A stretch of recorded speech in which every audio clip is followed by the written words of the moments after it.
There we go. Well, there you go, folks. Welcome to Thursday night on Radio FM88 Australia. My name's Jeffrey Shaw. I'm your co-host. My co-host in the UK is right at the very top of the totem pole, and our guest is in the middle. She's been squeezed and put in together, and she's going to come with an interesting story. And I don't want to really give too much away because Pauline's really wrapped us up and made it into a very interesting presentation. Now, without further ado, I hand you over to Pauline and our guest. So, good morning from East Grinstead, the east-west line in the United Kingdom. And I'm delighted again today to say hello over to Italy to Emilie Janda. So, how are you today, my dear? Hello, Pauline. Hello, Jeff. I'm very well, thank you. Good morning, good evening, wherever you are. And you also have a different name, as I do. Can you tell us a little bit about your name? Your galactic name? Yes, my galactic name is Ipa'Al Akena, but I'm shortening it to Akena. And that's the name I go by when I connect with my galactic team, when I write a book, when I represent the 9 White Sisters of Atlantis. Ooh, well, I must say, I don't know that there's going to be too many people that will even know anything about the 9 White Sisters. So tell us some more, please. Yes, so no, not many people know because the 9 White Sisters of Atlantis, that is my galactic group, and they came to me last equinox, spring equinox, not this one, last year. And as they appeared and they presented themselves. Well, I've had guide groups all my life, so I knew, of course, I have been communicating with very high vibrational beings for a long time. But they presented themselves and they came in 9 as a group of Atlantean, you would say priestesses, but actually they were regarded as half gods, which is, half extraterrestrials. And I was one of them in the Atlantean time. So they recognized you as their sister in time, on another time. Yeah, they knew I was, and the whole life of mine was a preparation for this reveal, this communication with them. So they knew, of course, it was me who was getting ready to remember, me who was getting ready to be able to also hold those high frequencies, to be able to communicate with them and bring forth the knowledge, the knowing, the teachings. So while they knew, I didn't know. Okay. So how did that all happen? Well, that would be is that spring equinox 2025? Yes, it was. So I was just in a 1.5 year period of great, what I call solitude. So I was chosen one. I was really retiring into my beingness and really, meditated a lot on why and what and so on. Again. And this time I knew there is something is cooking, something is being prepared, something bigger. And I was called to write a book, which I have never really aspired to. I have written several protocols, as in my work with quantum therapy, working at the DNA level with trauma healing, trauma transmutation.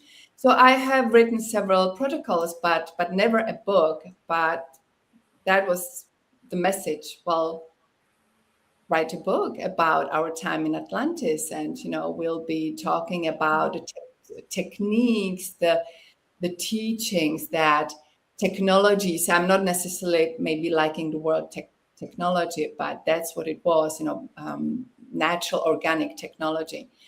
And so I started writing a book about our time in Atlantis, and it was so beautiful. And it was this, in a way, memoir, as I was shifting from my Atlantean self and simultaneously recognize that I'm Emilie, I'm in my human body.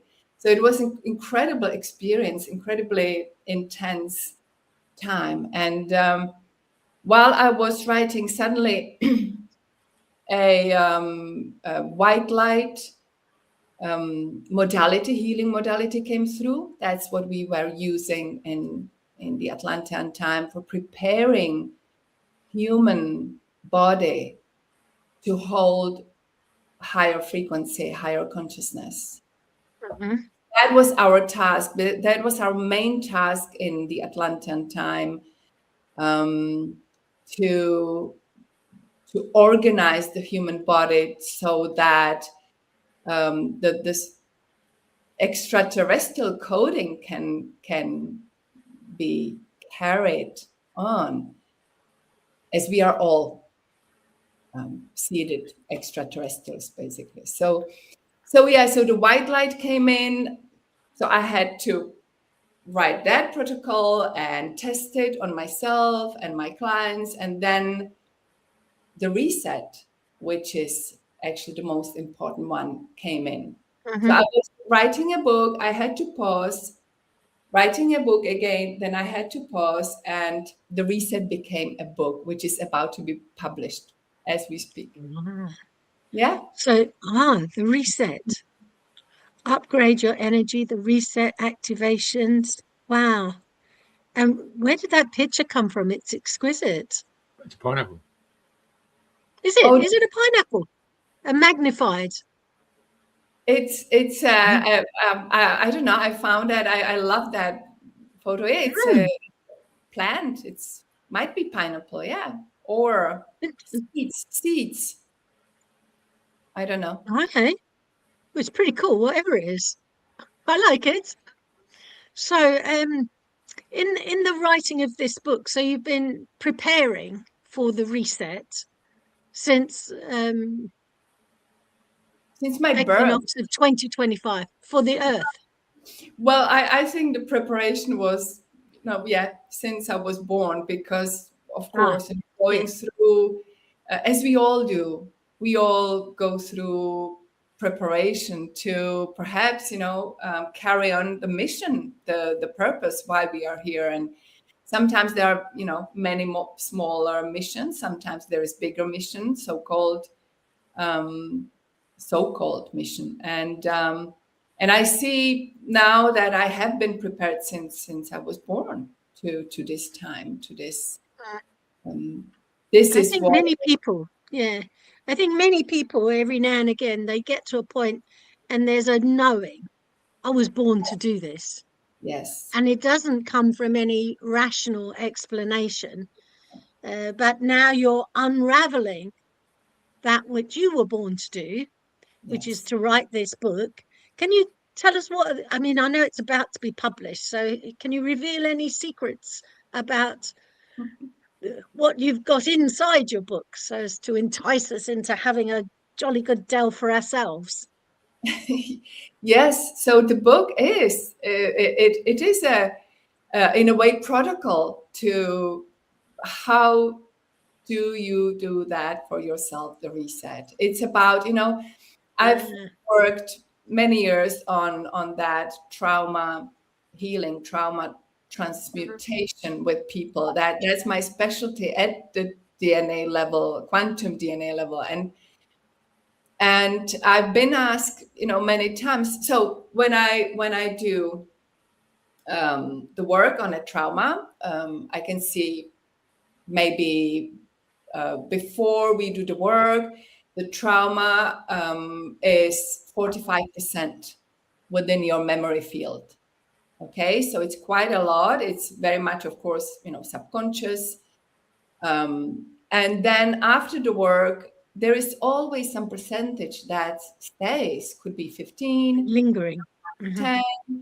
And I've been, asking before, so can we take away those 10%, 15%? And I was getting answered, well, no, because the residue of trauma, they are entangled with other residues and, part of your personality, and you hold on those residues as well because it's part of you and your victimization, and, it's kind of the way you approach life, and without them, sometimes you might feel lost.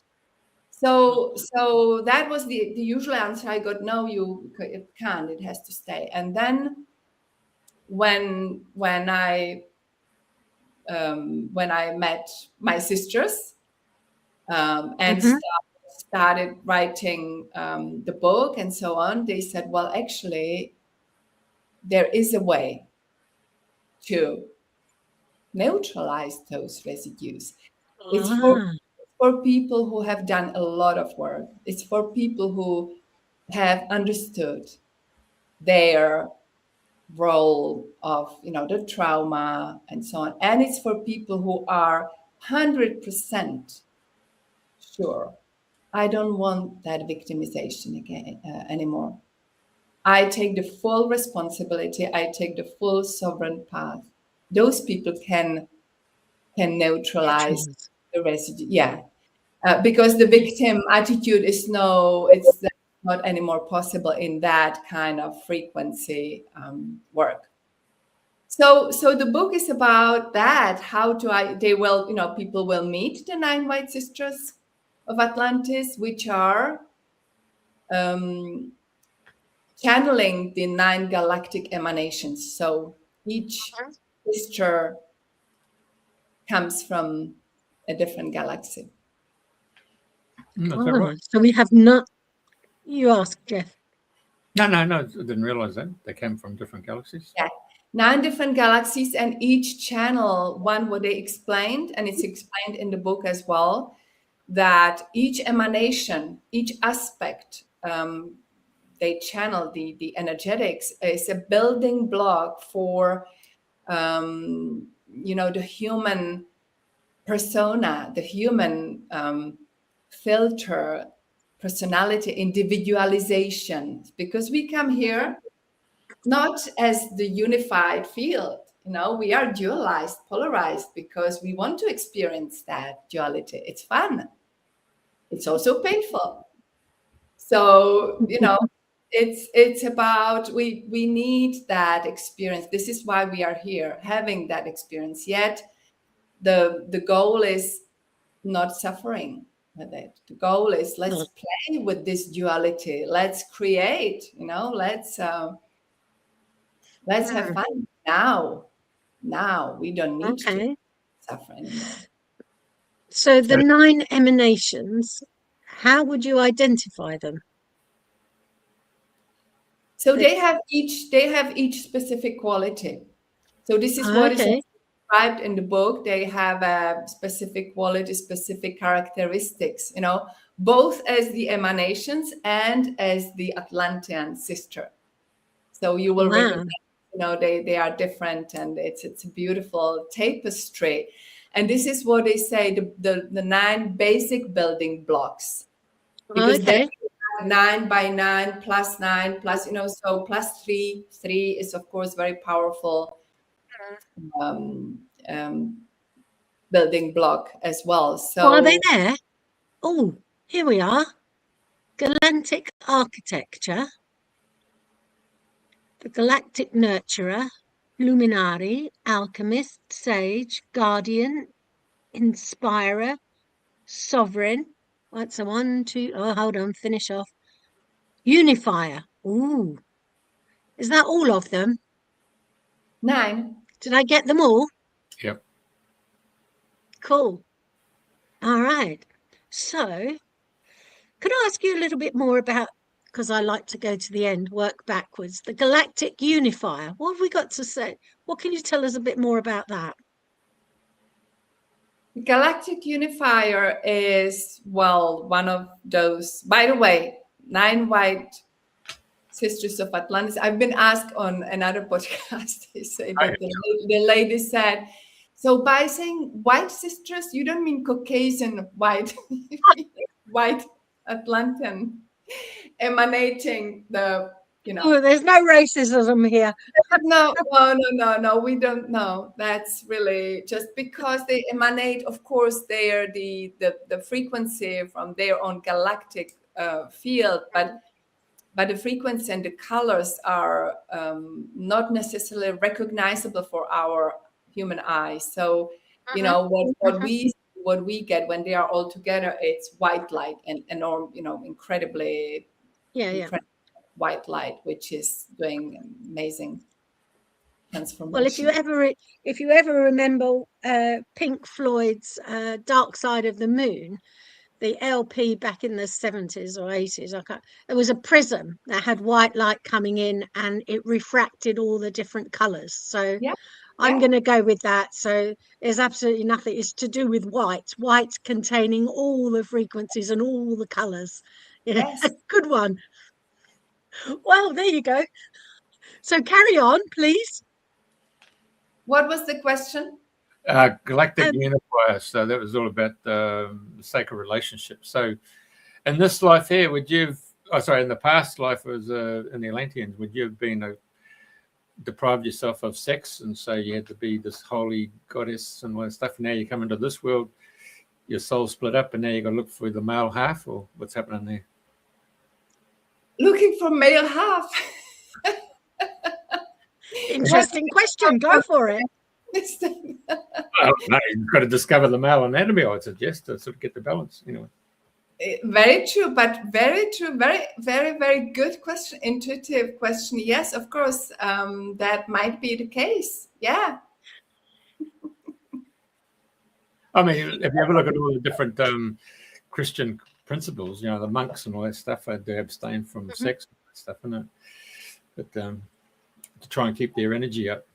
Yes, so it's very true. So regarding the feminine and masculine, so I've been working with that, and I have led, you know, a couple of retreats on divine feminine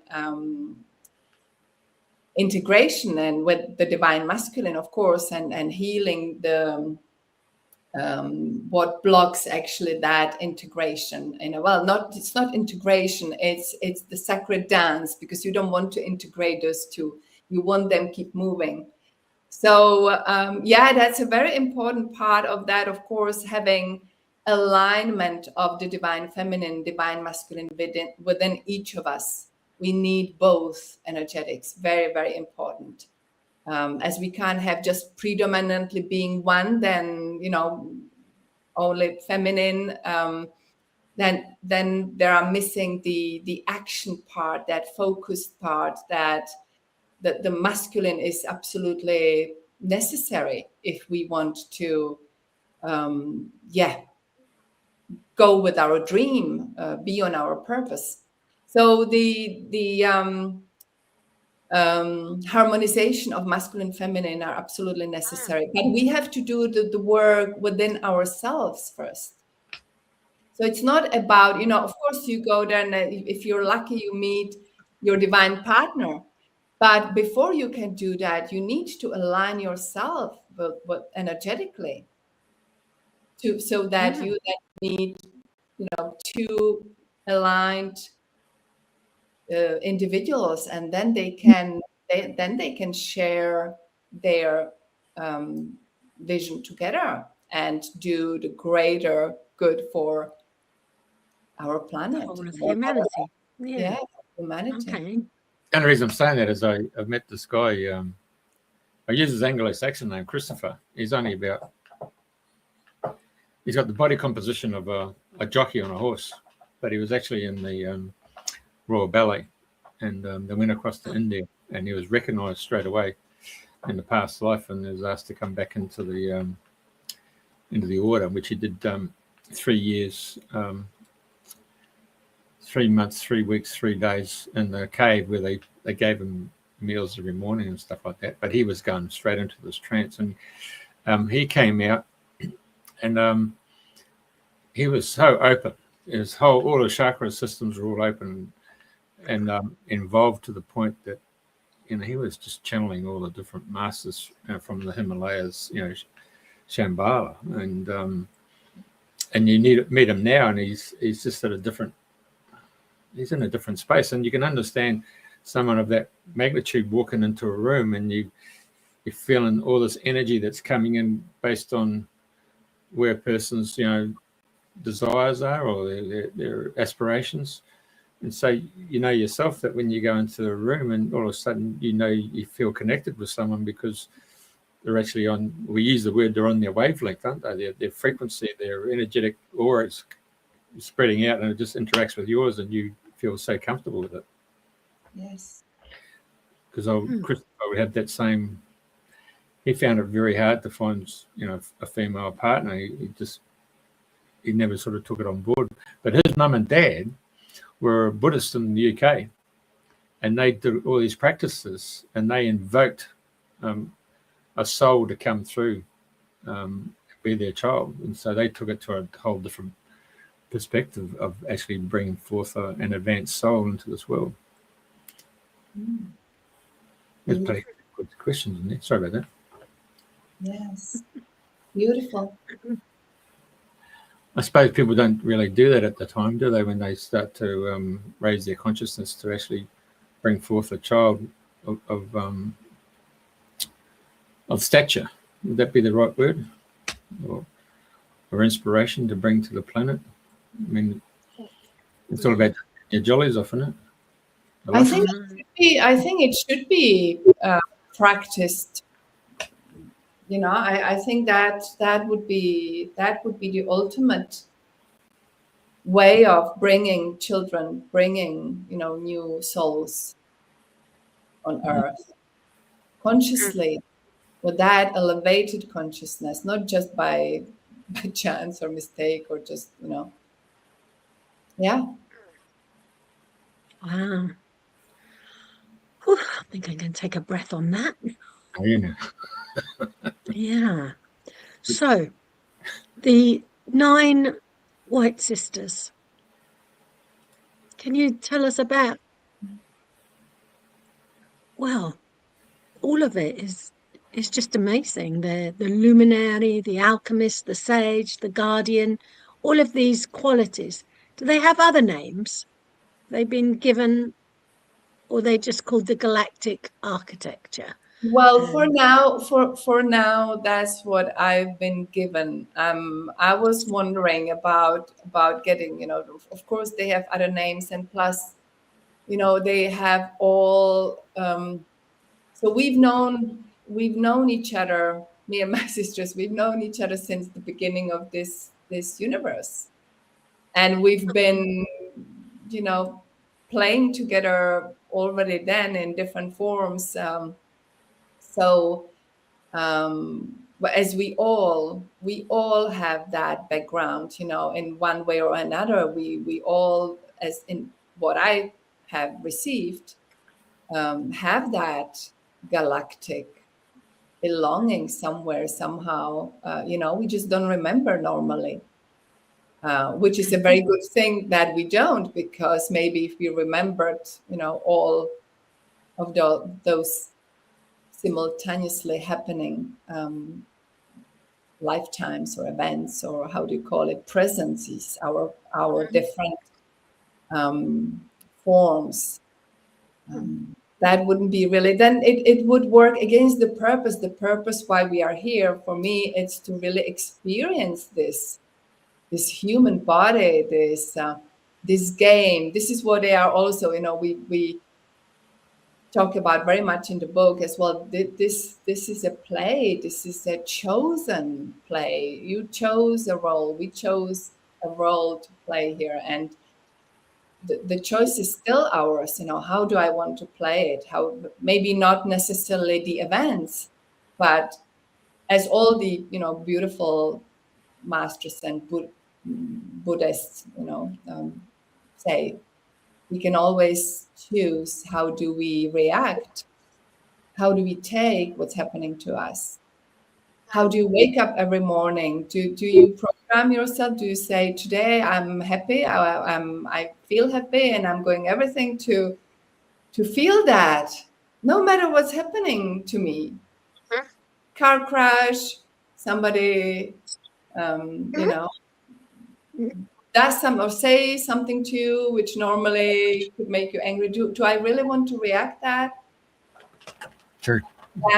old way?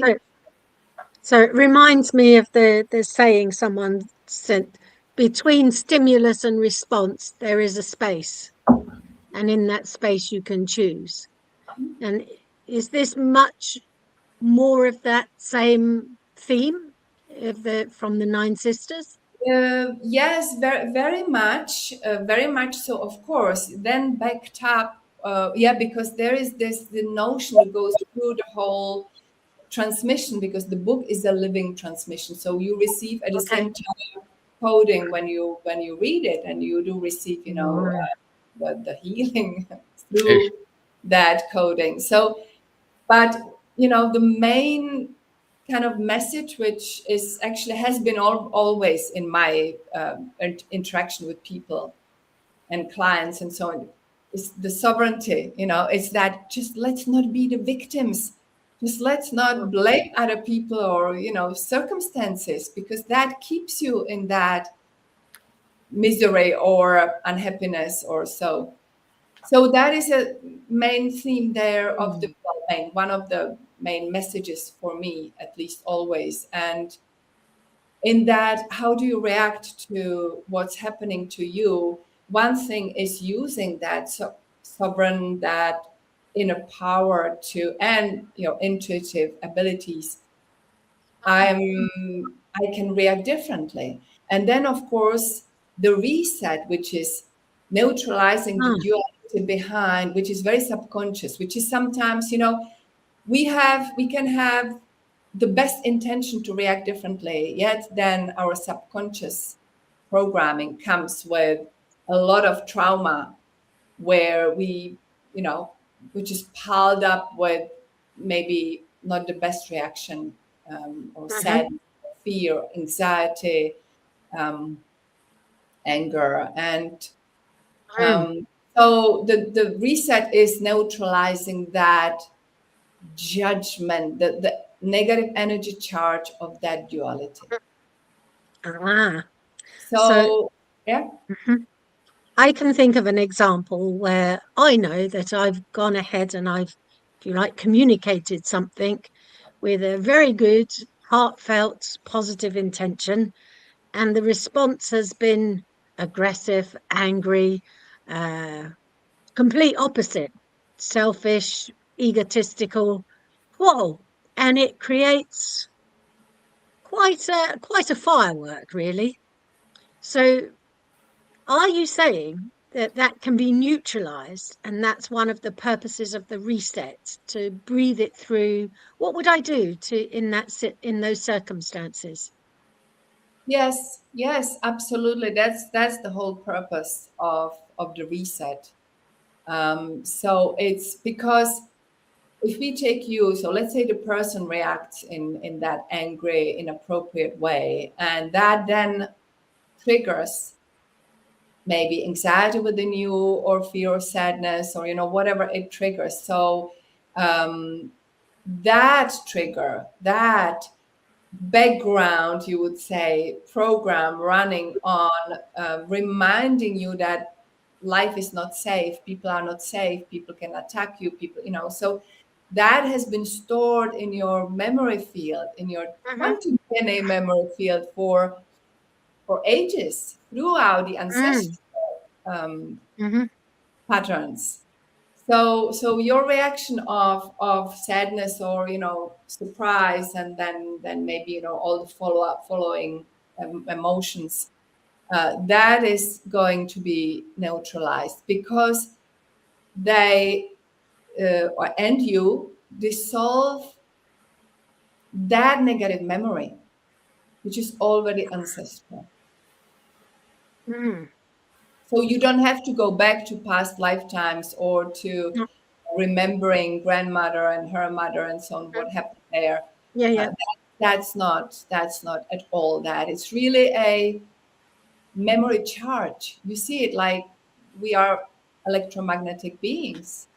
So our memory has that quality of charge. And what I've noticed when things like that have happened is that at some point, when it seems from what you're saying and my interpretation of it is that when that's neutralized within me, I do an awful lot of sneezing. Really. Yeah, that could be. It could be the reaction, and the biggest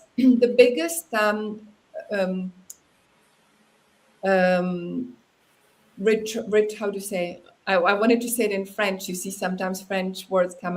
Retour, the biggest testimonial that comes from my clients and people who, tested the reset. They say, I got this very comfortable detachment, emotional detachment. So that one is just so beautiful, because you might then be observing that person coming back negatively back to you, and you just look at him or her with that kind of knowingness. This is just a play, and this is his issue, but it doesn't touch me in that way. It doesn't trigger emotion, negative emotion within me. And what I discovered as well was that, we treat, when I do one-to-one sessions, so we treat a specific issue, because what's important is to understand the trauma residue, understand what was different. Okay. And when we do so, we treat maybe, one aspect. And then I have people coming back saying, yeah, there is detachment, that this happened, and this is, positive turn of circumstances. And then they say, but there is one more thing. I don't know if it seems like it's connected. I lost fear of darkness. And we didn't treat that one. And, so I had this client who says, well, suddenly I found myself walking in the dark, which normally I would never do that, because I'm scared from little girl. And suddenly I found myself walking in the dark, and I didn't get scared. I said, oh, how interesting. And I kept walking. So, and that's unexpected, of course, but it shows how much those residue, they are entangled with other trauma. Yeah. Okay, so that's what did you call it? Remind me again. It's trauma residue is the name you've given it. Okay, and so it's like an echo of something that was on in the past, and in the past this was a reaction, but now, in my case, sneeze, and more than that, and there is a calmness and a detachment to the whole process, that, you know what, I am me and they are they, and this is it. And I can wake up in the morning and say, today is going to be a happy day. Let's be a happy one. Yes, exactly. And that is then the chain reaction. When you're happy, other people happy, and then we share that. So as we know the work we do on ourselves, it's the work for the whole humanity. Yeah. Hey, we've had a very interesting guest from Australia, and I think she started off as a nurse, but she ended up doing rebirthing. And I know that Andrina and I, when we were doing the show, we just got so captivated. We went for about an hour and a half, and she told us 27 aspects of a birth, and each one of those 27 aspects has a major impact on the child coming through. Wow. Well, and what it brings in, and a lot of it can be associated with just with the mother in itself, and whether or not there's a forceps delivery, or whether it's cesarean, or the fact that, when you see a butterfly coming out of the cocoon, and people will try and open up the cocoon for it, but it needs to really break out of the cocoon and let the essence to go out to the wings to fold it. If you don't do it, it won't develop. It's the most profound thing. And then when she got into it and did the rebirthing with the individual, it took them to a whole new healing program. Wow, amazing. So, and then yesterday, the guy from the United States, I mean, he was a military guy, and he did one of those salt baths, those floating things, float baths. Yeah. Floating things. Bloody hell, you're gonna have to watch that show, because he went straight out of his body, and he went like Doctor Who, or one of the Stargate things where you go through hyperspace and then you turn up on somebody's planet, and he just came back with all this instant bloody recollection of who he was. But he did actually mention something that was quite profound, and that was having a float bath in that Epsom salts, and a person doing quantum hypnosis, and because they're in the salt bath, they took them back into the womb, and then they're into that. They weren't touching anything, but they're just in that whole space, and then just everything just opened up. It's really profound, just all the different modalities that are out there, and it's so interesting to hear you, Emilie. It's just pretty brilliant.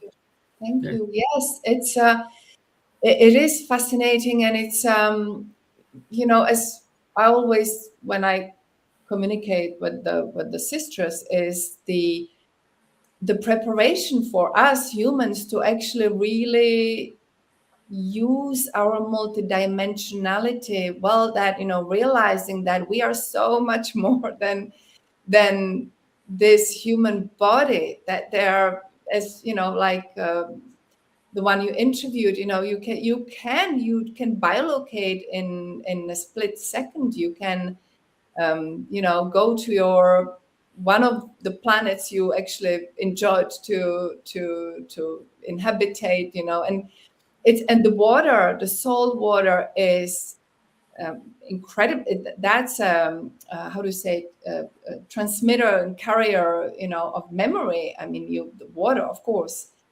and there is everything, all the information we find. Well, we find all the information of our history, our akash, in every proton of our body anyway. So, it's the holographic memory, holographic system.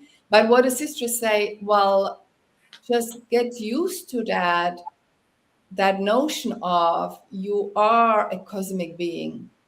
You are a galactic first. That's why, 9 different galaxies. Plus, there is one information which is really interesting, which I found throughout the process, is that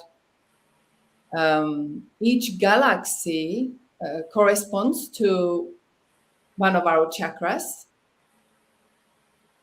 And not only that, that our galaxy, Milky Way, is currently the solar plexus of the larger universal body, of the body which is, holds our universe.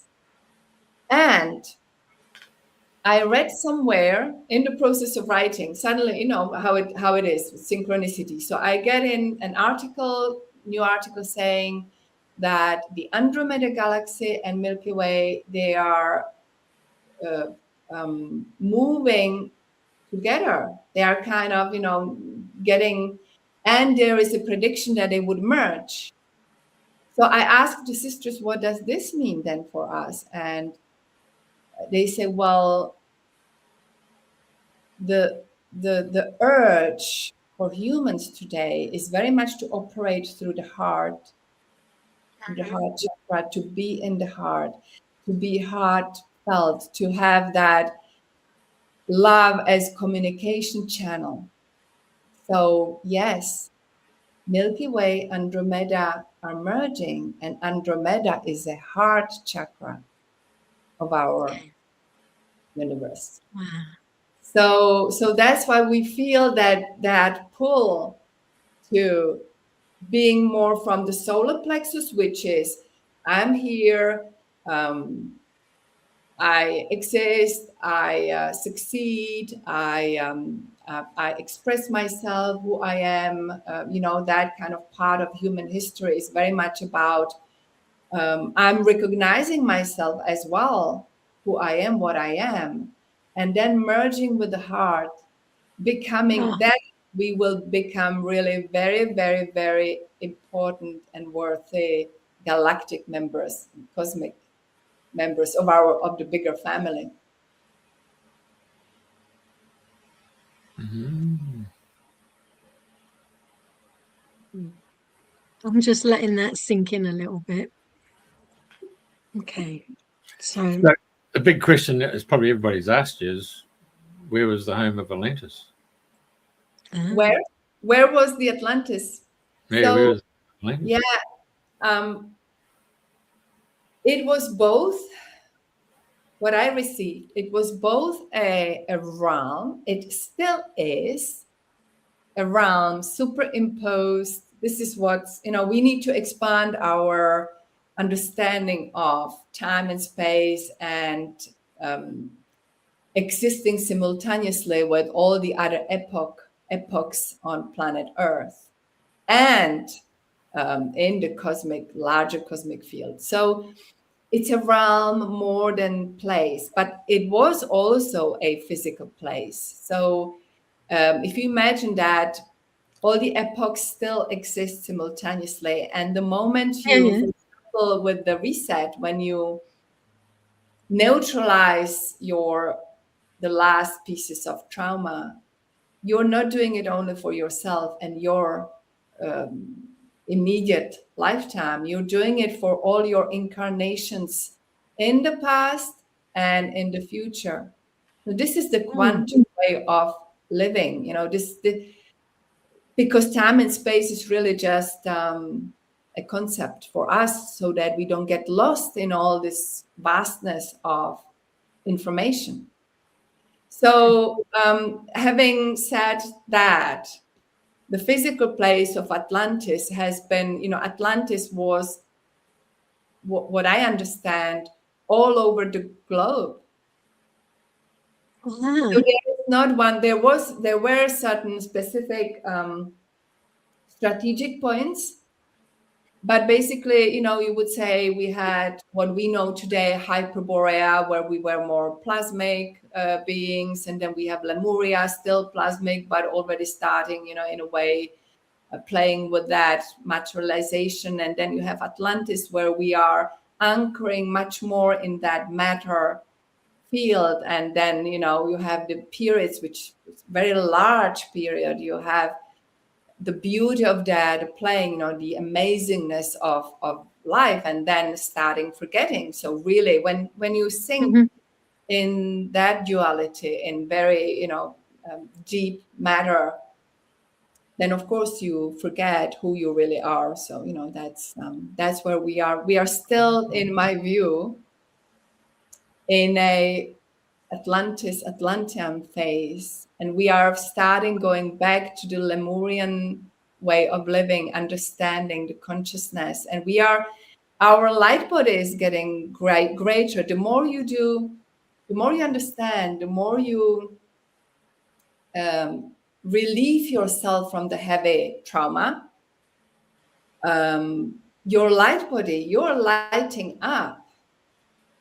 The light photons of your body are shining brighter. That's what, we call light body, and activating your light body, or Merkaba, which, by the way, it's a part of the reset, which I teach also Merkaba activation, have done for many years. It's part of that. So you are becoming your light body.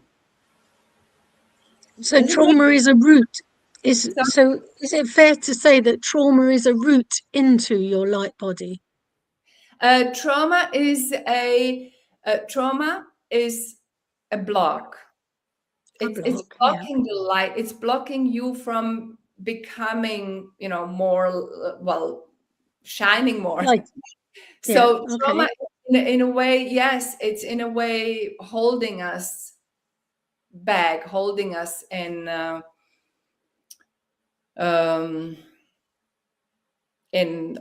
planet Earth. But we don't have to be held by trauma. We can be held by that greater consciousness of we can enjoy life at the same time as enjoying the knowingness that I'm a cosmic being. But right now, I choose to be on planet Earth, having fun, drinking wine, maybe not much, but here and there, that delicious food.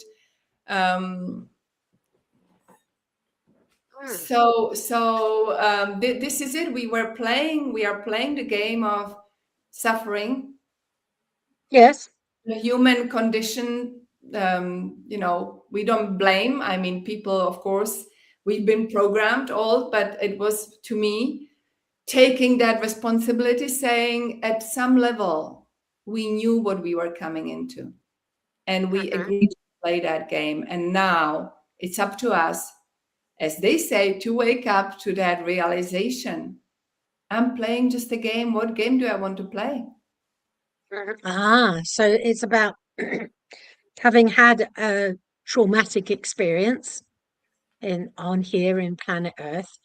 After some time, that trauma's neutralized. I'm just surmising what I've understood. And once it's neutralized, you can then go to a place where you can decide, well, what game shall we play now? Now that I've done the trauma victim or the trauma persecutor or the trauma rescuer, we've got more games to play. And what's on the menu today? Yes, absolutely. And let's stay with that higher consciousness. Let's stay here a little bit longer on this beautiful planet Earth and do some traveling and some shining with our light body. Sure. Why would we go somewhere else now when we, work through all this? Yeah, the whole world stage. You don't have to go Stratford-on-Avon, do you? Stratford-on-Avon comes to you. Yeah. Okay. Swan Theatre. And play a Shakespeare role. Yeah, that's good, mate.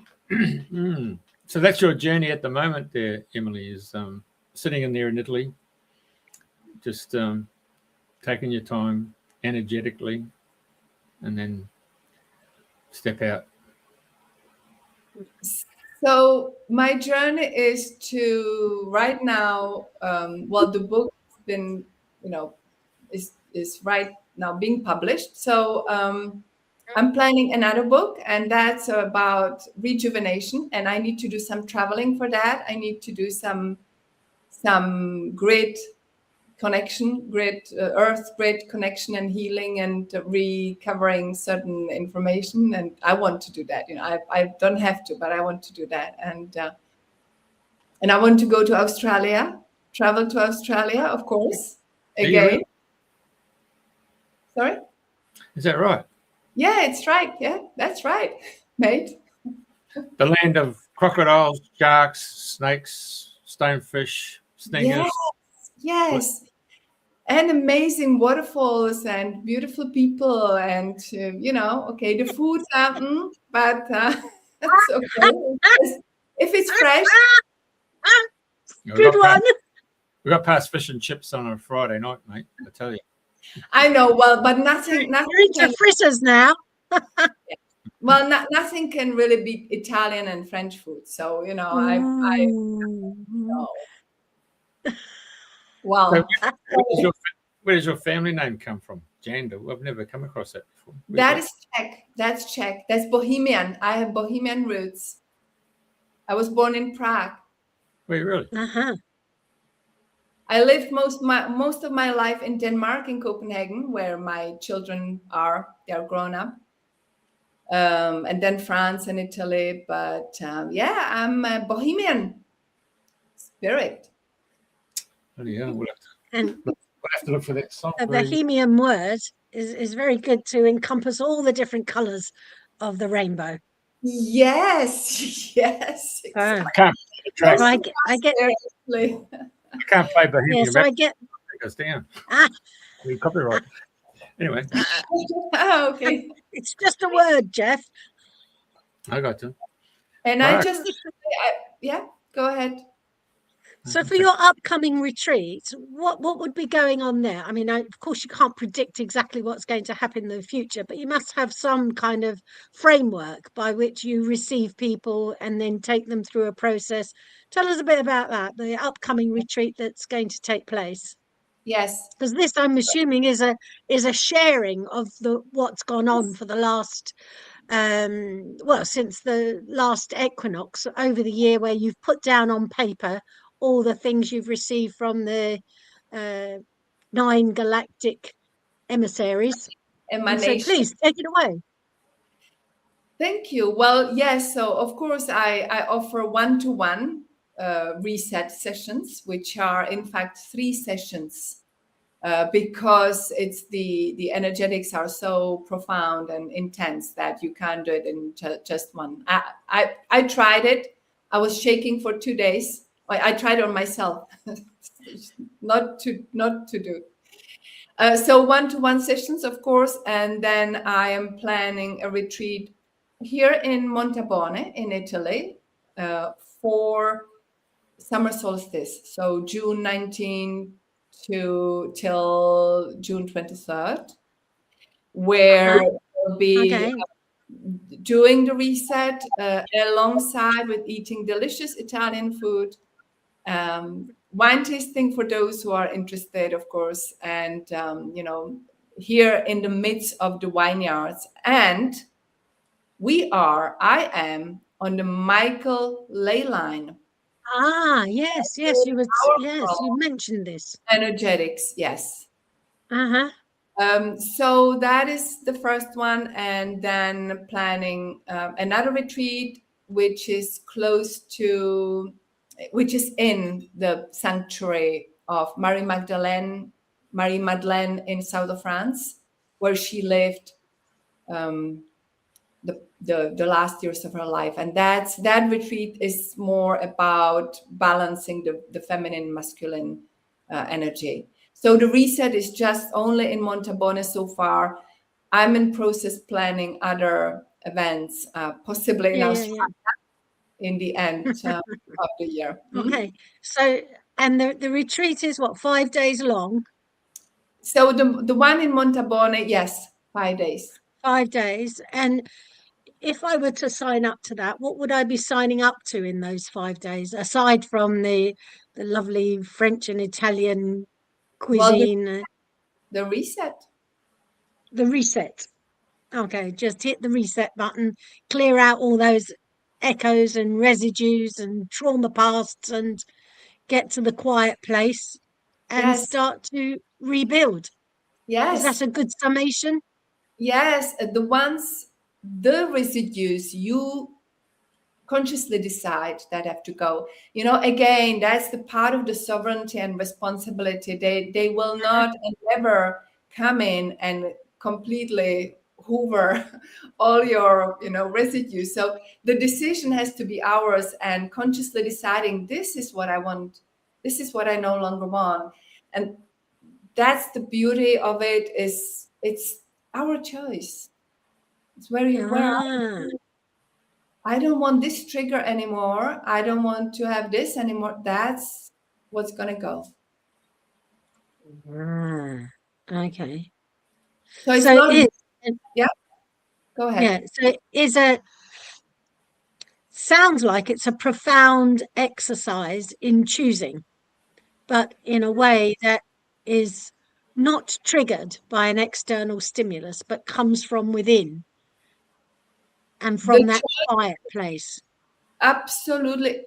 Yes, it comes from within. It's your choice, but then they can act. Then the energetics can be working on you.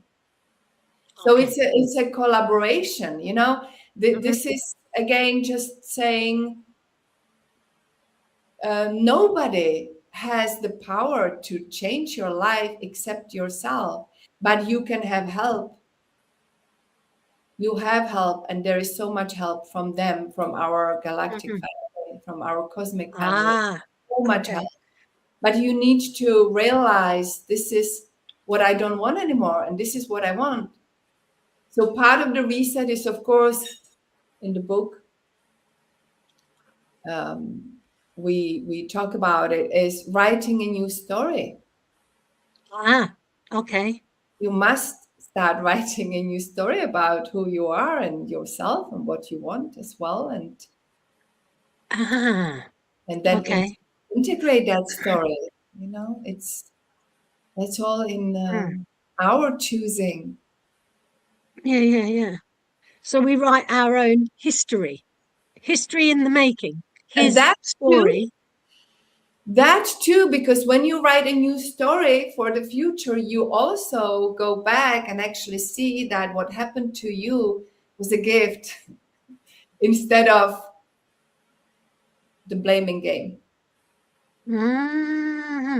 So we can have a story game, or we can have a blame game. Yeah. We can choose. Yeah.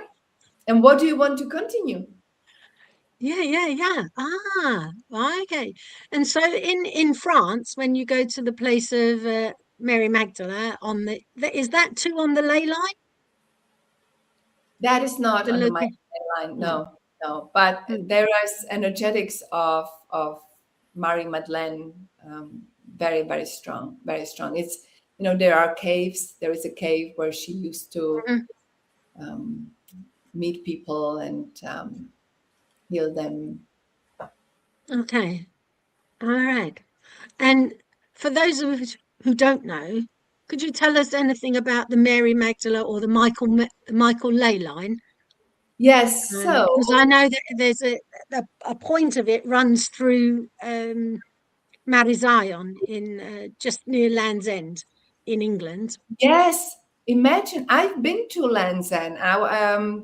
And I didn't know there was a Michael ley line coming through. And I was so fascinated by that place. There you stand really there in the Land's End and the spot where you're looking at the ocean. And so the Michael ley line starts in Skellig, Michael, it's called. It's an island close to Ireland. Oh, is it? Skellig. Skellig. Skellick. Skellig. Yeah. Skellig Island. Oh, find that one for us, Jeff. Go on, keep going. This is good.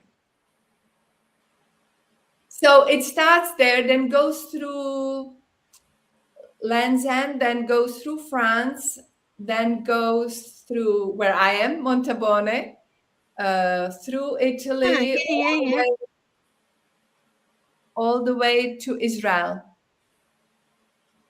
Whoa. Wow.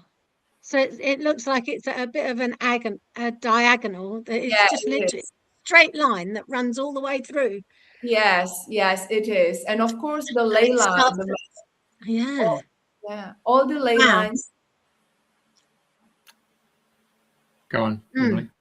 Yeah, all the ley lines, they basically magnify energetically where you are at. So you better be well aligned and harmonized, positive when you're on a very strong ley line. So they magnify energetics, and of course they are positive mostly. But if you're in very dark place, that will magnify that for you, so that you realize you better get out of that. Okay. So you've now inspired me to check out Skellig Island see where it all began. Go back and have a look and have a little snifty around there and see what's going on. All right. So when is your book going to be published? I know you said it's in the process of being published. Do we have an activation date? So it's already published on Kindle, Amazon Kindle. And I just ordered proofread, how do you call it? Copy, so that I'll proof copy to check whether everything is all right. And then when I say it's good to Hit go. the send button. And it should be within a week. Yeah. Wow. So we're right on the cusp of birthing your new book to the world. And this is your first book. That's my first book. Yeah. Wow. You've got a new baby coming along. I certainly do.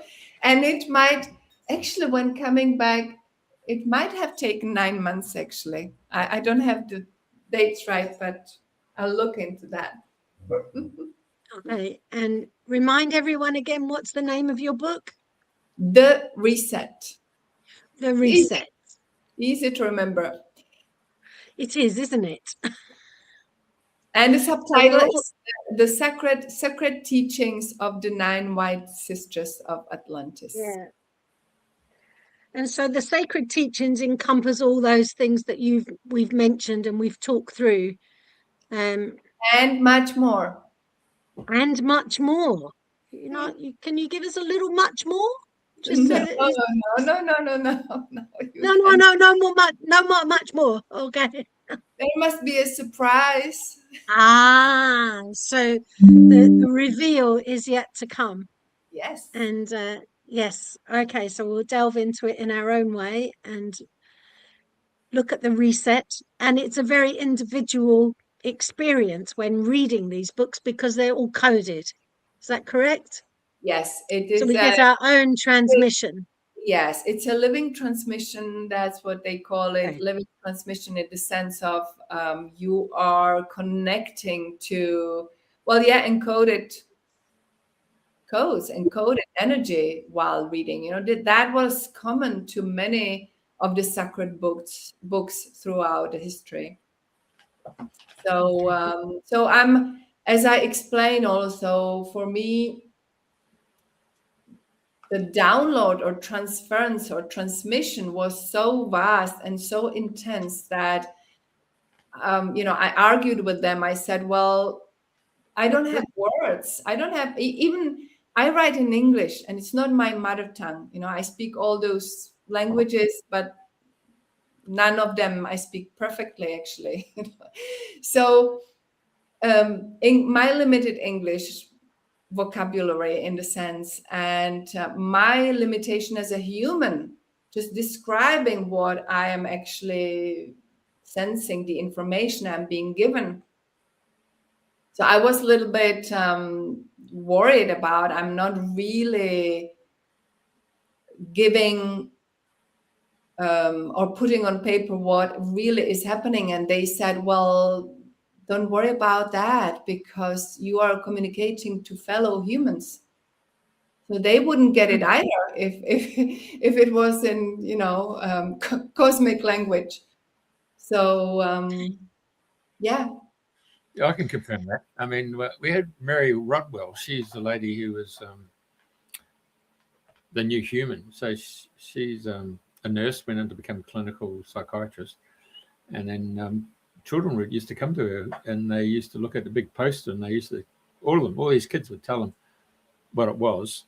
But what she learned was you give them a book and the kids would psychometrize the book. They wouldn't open up the book to read the book. They'll just hold the book and then they'll energetically read the energy of the author. Mm-hmm. And then they'll say, yeah, there's truth in that. Or they say, no, it's BS. Yes. So they knew straight away intuitively that the author was getting the download and was going straight into the manuscript or into the book. But what actually happens when my mate from England wrote a book, the first book, you could actually sense and feel his energy in the book. When he wrote his second book, he handed over to an English major, and she went across and changed all the grammatic things and put all the apostrophes and commas and changed the typeset and all that stuff. And when he gave me the opportunity to read the book, I said, got no energy in it, mate. Your energy's gone. It's in essence, it's just really an English, someone who's studied English and said, this is how you're supposed to write in English. I said, no, it's lost it.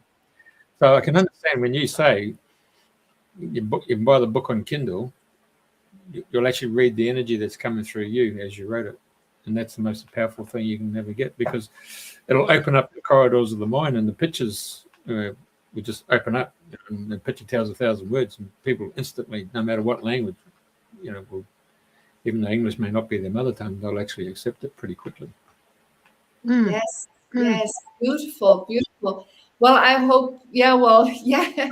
That's so comforting because, it's not, it's the vocabulary. And so it's quite, as I see, very simple, shorter sentences actually in a way. And certain things, you just kind of, there is just transmission. So you might not even certain things understand. It's not necessary to understand mentally because it's an energetic transmission.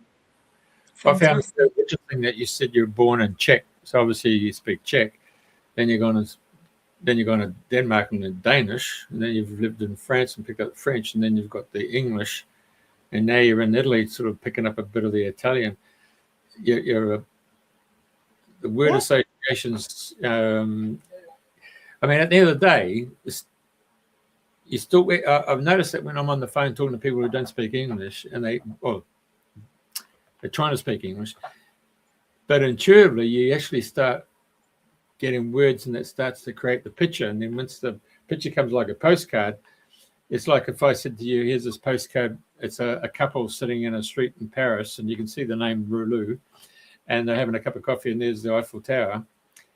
No matter what language, the person, Japanese, Korean, really, Singapore, they all know. They'll visualize it. Yes.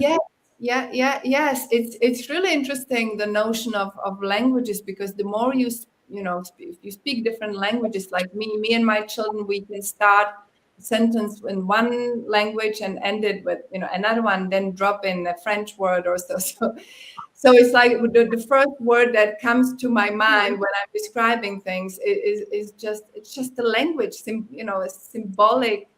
It's language is symbolic transmission. So it's fascinating. And what you say, Jeff, is like when I love listening to foreigners when they try to speak, whichever language, because also you're just guessing already before what they want to say. You already know.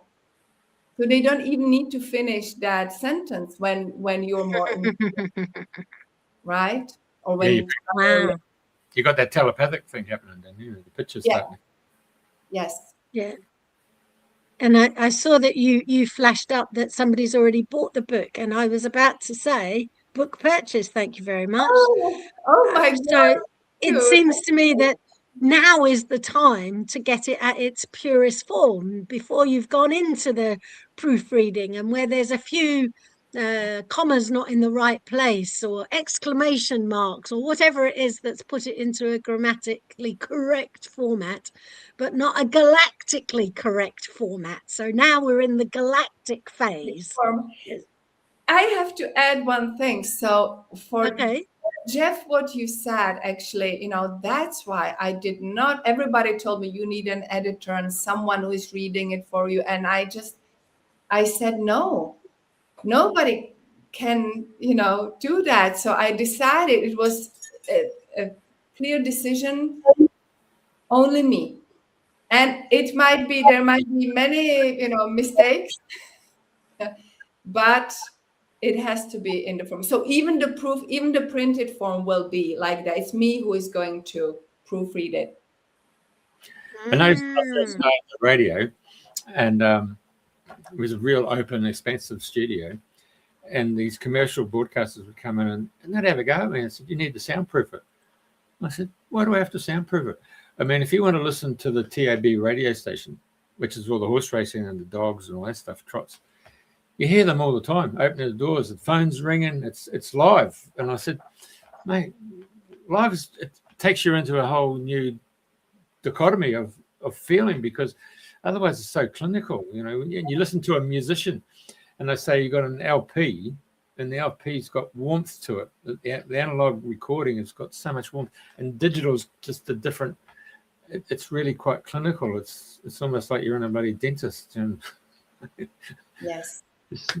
Very true. Very true. Very true. Yeah, so you're living the dream and you're actually expressing it. So that makes it so authentic and so real and transparent.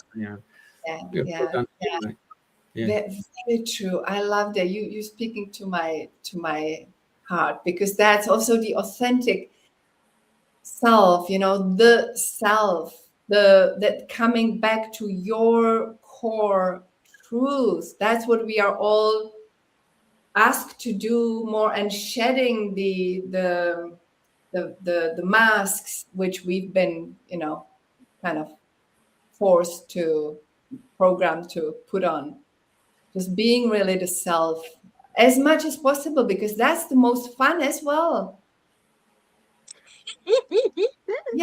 Then we showing who we really are with all the quirks we have. So it's not dreaming the new dream, it's living the dream. Living the new, while you're dreaming, you can do both. You can dreaming, living, but living and dreaming, both. You're going into your crone stage there, darling, and then you're going to your childhood. Boom, let's go for it. Yes. Yeah. And making both decisions as well. Really, if you are in a space or with a person, or I don't know, situation that really is not fitting who you really are, well, taking a bold choice is very important. That's that also part of that empowerment, right? Yeah, mate. Yeah. Okay, so we're going to boldly go. We know woman's gone before. Yes, it's never been gone before. Or at least we thought it had never been gone before. And then we hop on back to Atlantis and Lemuria and think, there's nothing new under the sun. You're just doing it the same but different. Can I tell you, when I tuned into Atlantis, this is might be a couple of years ago, I went traveling straight across to the Caribbean, and I dropped into the lower part of the reefs there. I could actually sense the white sands and so forth, and I knew I was coming into Bimini or whatever it's called, and I came to a stop, and underwater there I started digging and pulled out this humongous big book, massive big huge book. It would have been I'd say just under a meter in length and probably about 500 wide. I'm talking about millimeters. Yeah, I'm talking in metric. And it would have been about 150 centimeters. It was a massive book. It had all that knowledge, and then you open up the book, and each page was a picture. You just flipped through, and so it was almost like, absorbing all that knowledge. Just what was contained in the picture. Yeah. But recently, I've been asking about the Lemuria, and where was the governing principle of Lemuria. So I found it was in the Pacific at a place called Ponape. So it's up by Micronesia, up by Guam. Well, yeah. Well, Lemuria for me, it was a little bit, same Atlantean realm, Lemurian realm will still exist, other realm. But on planet Earth, it was kind of quite big as well, and coexisted with Atlantean realm as well at some point, but more. I think I can see perhaps Hawaii, in that kind of belt down, more southern hemisphere in that sense. That's where I sense it. I've got a good mate. He's worked with the Aborigines up in Northwest Australia, and he said, oh my goodness, yes. Connecting, kind of like, I see it like a moon shape. Yep. Connecting, Australia, then Hawaii, and so Yeah, we'll have to talk about off here. Well, there you go. Really awesome, mate. Very good. Awesome, mate. Are there any questions you'd like us to ask you that you don't think have been asked? What am I going to have for dinner? Oh, well, do you know that? No. I don't know that yet, but for me, I don't know what's coming up. I haven't had breakfast yet. No, do you go through the letters of the Sorry, go ahead. through the letters of the alphabet? You know, like, come from, if you want something to dinner for tonight, are you going through the letters of the alphabet and you say, A for aubergine, or B is going to be brown onions or something, C is cabbage? Well, okay, interesting. So you make a culinary alphabet? Well, I'll tell you what, if you ever go into the, what do you call it, food produce, you stand there, so the supermarket, it's got all the food and eatery, all the fresh vegetables. You stand there and you simply ask, what does my soul need from the fruit and vegetable department? And then you just and you go through the colours, from red, orange, yellow, green, blue, indigo, violet. You'd be quite surprised what food ranges you pick up, And you tune into that. And you definitely have to go for produce that's actually grown within your area, because we've got oranges here that come from the United States. I stick away from that. It has to be grown in your local area, because it's got the temperate climate, it's got the energy of your soil and your land. And you have a lot of bananas there. I noticed when I traveled on the coast, on the East Coast. No, banana plantains. Yeah. Banana plantation. So you want to look at potassium, are you? Well, that's whet the appetite, hasn't it? So I can head off down to the local farm and just stand in the middle and go, what shall we have today? Thank you very much. Well, there is a little exercise that you can do for people who say they can't meditate. Yeah. I'll just go and open this up. So you just ask people to, wherever they are, just say, I want you to step inside your kitchen, and I'm going to pick up your purse or your wallet, pick up your house keys, car keys, and then you're going to go out, shut the door. You're going to get in the car. How does that car feel? Is the seat really comfortable? Is it warm? Been sitting in the sun? And then I want you to now drive to the supermarket or your favorite store and ask for a car park. Yeah. And so then now that you're at the store, and then you go in, is the entrance to the left, the middle, or the right to go into the store? And do they have shopping trolleys or do they have a basket? And the next question is, the fruit and vegetable department is at the left, middle, and the right. Then you go and ask, what particular fruit and vegetable do I require? Okay. And then whether you need it in large numbers or just one or two.